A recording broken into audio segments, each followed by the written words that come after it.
أعوذ بالله من الشيطان الرجيم بسم الله الرحمن الرحیم۔ سورۃ النمل پارہ نمبر 20 سے ہم اپنے ترجمے کے سلسلے کو شروع کرتے ہیں۔ اللہ تعالیٰ میرا پڑھنا اور آپ کا سننا قبول کرے۔ اللہ تعالیٰ ہمیں قرآن پاک کی تعلیمات کے مطابق زندگیاں گزارنے کی توفیق عطا فرمائے۔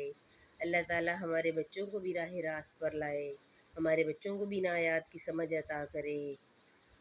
اللہ تعالیٰ ہمارے بچوں کو نیک بنائے، آمین۔ جو نیکی لائے اس کے لیے اس سے بہتر صلہ ہے، اور ان کو اس دن کی گھبراہٹ سے امان ہے، اور جو بدی لائے تو ان کے منہ اندھائے گئے آگ میں۔ تمہیں کیا بدلہ ملے گا مگر اسی کا جو کرتے تھے۔ مجھے تو یہی حکم ہوا ہے کہ پوجوں اس شہر کے رب کو جس نے اسے حرمت والا کیا ہے، اور سب کچھ اسی کا ہے، اور مجھے حکم ہوا ہے کہ فرمانبرداروں میں ہوں، اور یہ کہ قرآن کی تلاوت کروں تو جس نے راہ پائی اس نے اپنے بھلے کو راہ پائی، اور جو بہکا تو فرما دو کہ میں تو یہی ڈر سنانے والا ہوں، اور فرماؤ کہ سب خوبیاں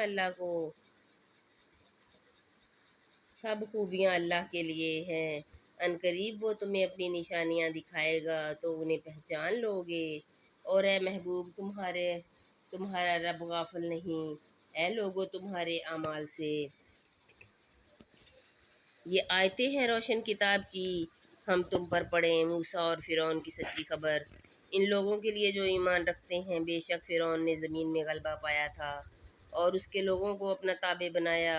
ان میں ایک گروہ کو کمزور دیکھا، ان کے بیٹوں کو ذبح کرتا اور ان کی عورتوں کو زندہ رکھتا، بے شک وہ فسادی تھا۔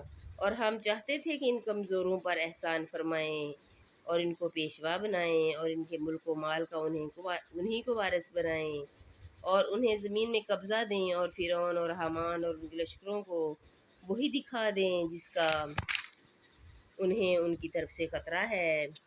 اور ہم نے موسیٰ کی ماں کو الہام فرمایا کہ اسے دودھ پلا، پھر جب تجھے اس سے اندیشہ ہو تو اسے دریا میں ڈال دے، اور نہ ڈر اور نہ غم کر، بے شک ہم اسے تیری طرف پھیر لائیں گے اور اسے رسول بنائیں گے۔ تو اسے اٹھا لیا فرعون کے گھر والوں نے کہ وہ ان کا دشمن اور ان پر غم ہو۔ بے شک فرعون اور حامان اور ان کے لشکر خطا کار تھے۔ اور فرعون کی بیوی نے کہا، یہ بچہ میری اور تیری آنکھوں کی ٹھنڈک ہے، اسے قتل نہ کرو، شاید یہ ہمیں نفع دے یا ہم اسے اپنا بیٹا بنا لیں۔ اور وہ بے خبر تھے۔ صبح کو موسیٰ کی ماں کا دل بے صبر ہو گیا، ضرور قریب تھا کہ وہ اس کا حال کھول دیتی اگر ہم نہ ڈھارس بندھاتے اس کے دل پر کہ اسے ہمارے وعدے پر یقین رہے۔ اور اس کی ماں نے اس کی بہن سے کہا، اس کے پیچھے چلی جا، تو وہ اسے دور سے دیکھتی رہی اور ان کو خبر نہ تھی، اور ہم نے پہلے ہی سب دائیاں اس پر حرام کر دی تھیں۔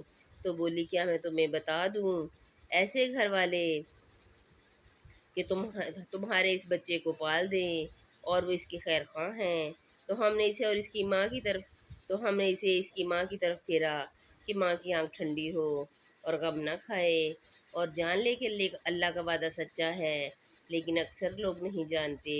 اور جب اپنی جوانی کو پہنچا اور پورے زور پر آیا، ہم نے اسے حکم اور علم عطا فرمایا، اور ہم ایسا ہی صلہ دیتے ہیں نیکوں کو۔